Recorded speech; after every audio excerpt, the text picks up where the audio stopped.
Welcome back to the Quintessential Quintuplets anime review, episode number 3. Yeah, this is going to be the last one for a little while. Yeah, because the next episode going to air for the series won't air until January of next year. This one discussing the last 4 episodes of the first season of the show, basically episodes 9 through 12. And this is the camping trip arc. Yep, they finally go on the camping trip. They were teasing that in the last episode, for episode 8. And now, the camping trip. And start doesn't go over the right foot, where Usagi, Itsuki decides to, briefly take care of her sister, but he ended missing the bus. So the quintuplets decide to pick him up because he's supposed to be in charge of the test of courage stuff. Despite the fact that it was...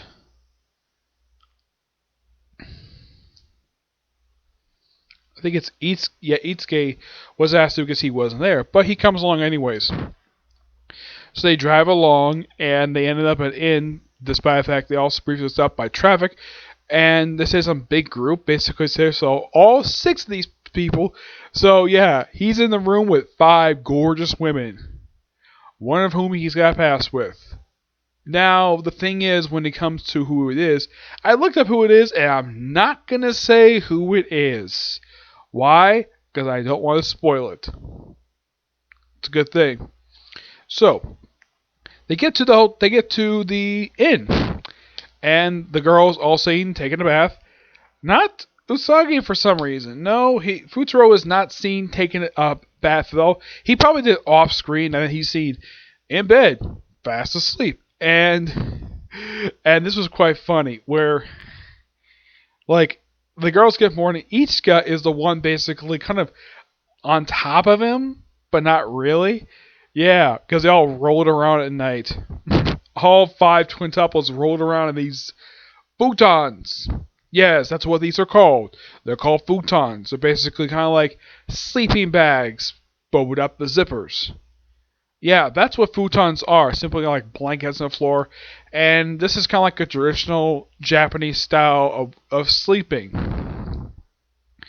And instead of sleeping in a regular bed, they sleep on the damn floor. This other Japanese have done it for years. I'm not going to criticize them for it. I personally have never actually slept in a futon before. But I kind of think when I think of a futon, I think of the one that Linkara sits on. Basically kind of like a mini couch. I think of that type of futon. But yeah, this is a Japanese style futon. So, and just by sheer coincidence, the big group who just happened to see us in just happens to be their freaking class. So, they catch the bus. I'm like, okay, what about their car? Oh, probably, and this is my personal theory, I think the car was driven by their father secretary. But he's not seen here for some reason. I'm not sure why. So, they all ride in the bus there, and at first seemed like very almost coldish, but not snowing per se. Excuse me. They do kind of cut out the small scene for the manga with the head teacher announcing that despite the snow, there's in the camping when they get there, and it kind of looks like though it's kind of like what you see when it comes to camping, where girls sleep in one cabin, guys sleep in another, but this one has a heater in it. Yep.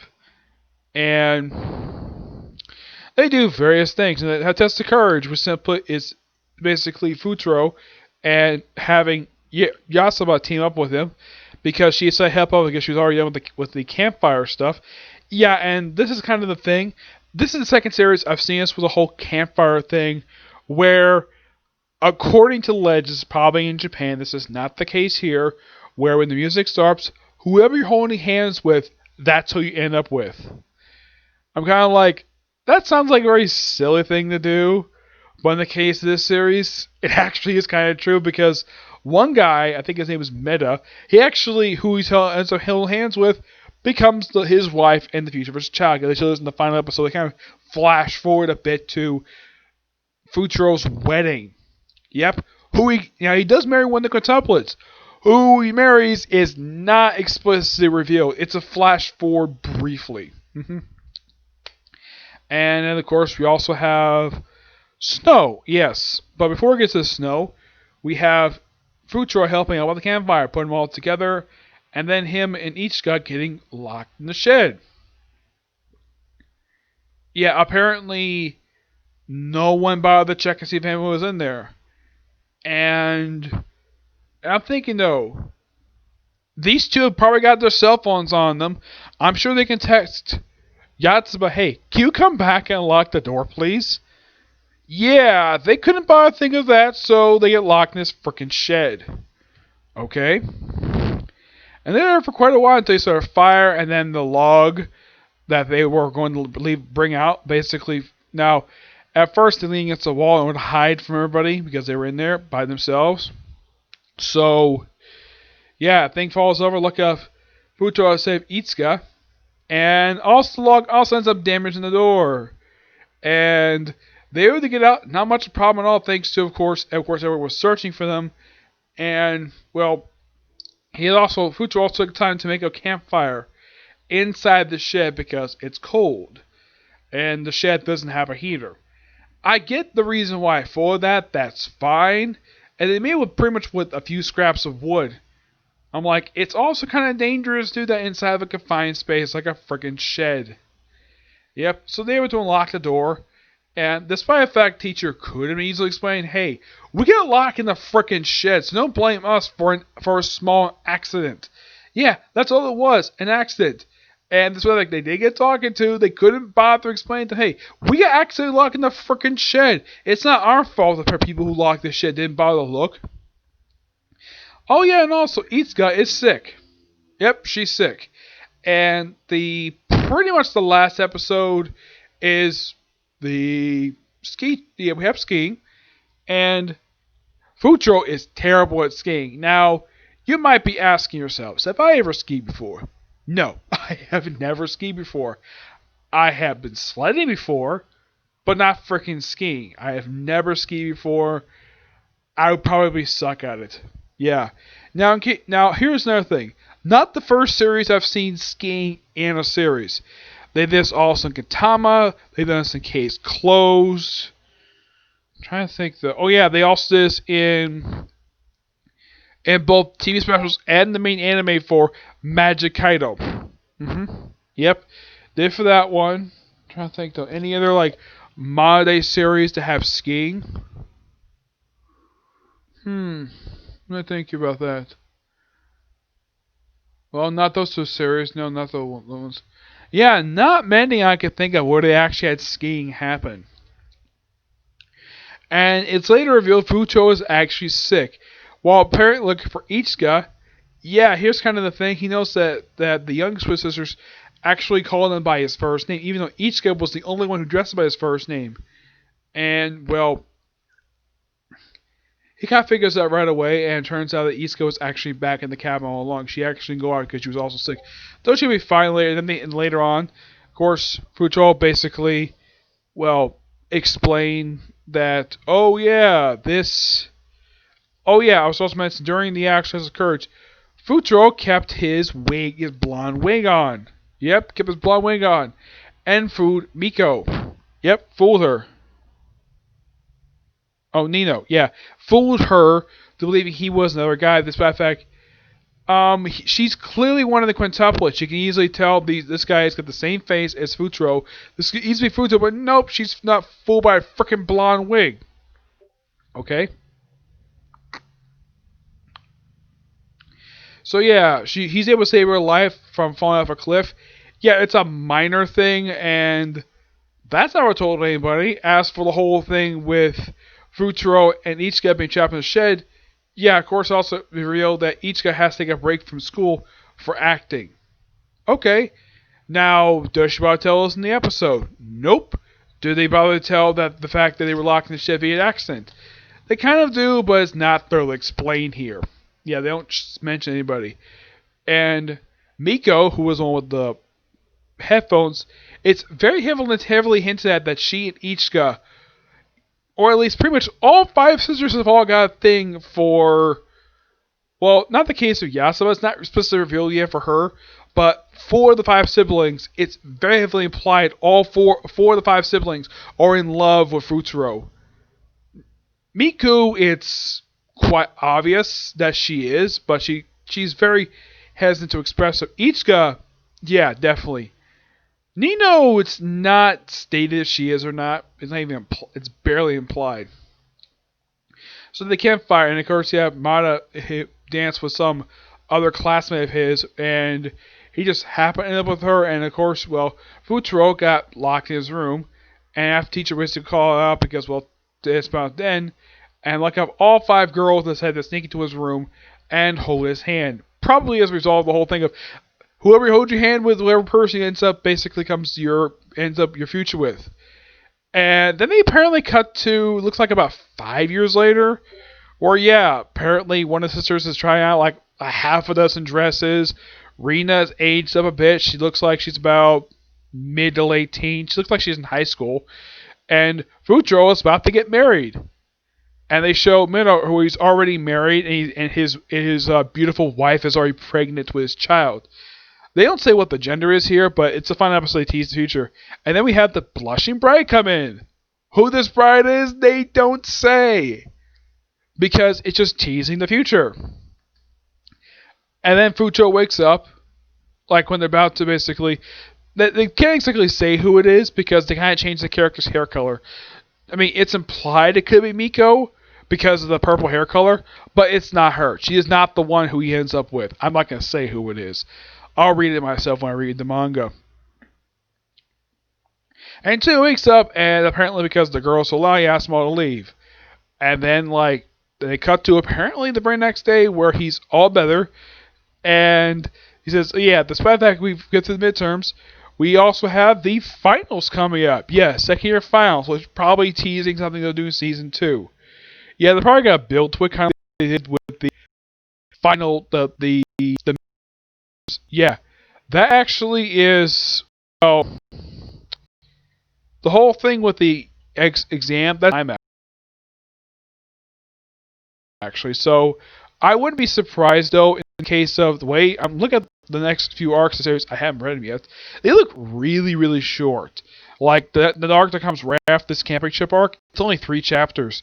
And then you have Labor Thanksgiving, which is like two chapters. 7 Goodbyes is like 13. New Residence is like 3. Second year exam is like frickin' 6. A lot of these arcs that come right after this arc are really, really short. I'd say probably the longest arc of the series is probably, well, not the final arc. Final arc is like 8 chapters. If I would say what probably is the longest of the series, it's probably 7 Goodbyes. Because this is roughly 13 chapters. Yeah. And this series did end early this year, so one thing I kind of hope, though, that in the case of these episodes, they don't rush this arc just because the season is over. In case of what do I think that the season, like how many chapters would they would adapt for these episodes, well, I think Fruito's flashback, that'll probably take about 2 episodes to do for this one. Labor Thanksgiving, probably take about 1, I'd say. Maybe 2. 7 Goodbye, this one would probably take a good period of time because it's 13 chapters. I'd say this would probably take about 4 episodes. Yeah, 4 episodes. New Residence, probably about a couple of episodes. 7-year exam, the second year exam. This one might take about 3 or 4 at least. Scrambled Eggs, which is like 9 chapters. This might take about 3 episodes here. New Mass, which is like 6 chapters, about 3. Like, pretty much, I think the second season might end with the second year exam. But that's probably where I think they're probably going to end with. Because who knows where they're going to end up with when it comes to the season. But they teased the final exam. And be appropriate and the exam mark. I mean, the second season could be 12 episodes, but I highly doubt through what is like 80 freaking chapter, actually more like 90 chapters in just 12 episodes. That'd be kind of stupid if they do that. If I were the anime studio who made the series, let's see, what is the name of the company that makes this one? This is the company that makes the anime, which the first season is done by Tasca Productions, someone who did the first season of the show. And for some reason, we're switching studios. Yeah, second season is taken out by Byberry Animation Studios. Like, here's kind of an interesting question. Like, how many episodes do I think the second season should have? Should it have 12 again? I think no. I think because of what's left of the manga, there's roughly like 90 chapters. I would probably say do it in 24 episodes. Yeah, 24 seems like a good number. Yeah, this is so you can depth a lot of the manga, but not toward the very end. You can squeeze like one more season out of the series. Yeah, and that's pretty much how I think the series will go. I think the second season probably, like I said, just cover from future flashback arc to second year last exam. I think that's good. I mean, if you want to end it there with 12, that's fine. If you want to go further than that, I would say you could probably end with Futuro's birthday. Yeah, because it seems like a nice thing to end with, but it all depends upon the studio. I'm hoping if it's more 12 episodes, it's fine. But if it's 12 episodes, I'll be fine with that. What we dubbed? I have no idea. Okay, so that's it for Single Review. Now, normally I would announce what series I do next. Well, there are some light novels I like to read. Like, if you're wondering how many I have to read, like, I'm trying to catch up with some light novels because I bought some of them over the last couple months. Like, this is how much I have to read. Yeah, before I even got a chance to start, like, a new series. Per se. This is how many I got to read. A lot. Yes, a frickin' lot. This is all the light novels I have left to read. This is roughly 1, 2, 3, 4, 5, 6. This is 7 books. I'm trying to get this lowered down by half before I get a chance to start another series. But if you're going to ask, what series would I start next? Well, I have Master Ragnarok. The Master Ragnarok and Blessed Endure. I've been thinking of that one. That one is another one is, let's see, where is it? Is it here? No.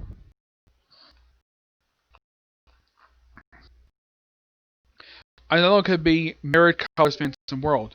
The two simply plus what could do these seasons. But in the case of Master Rock and Blood Endure, what I heard what they adapted with the series, it's like they adapted bits pieces of 7 books for 12 episodes.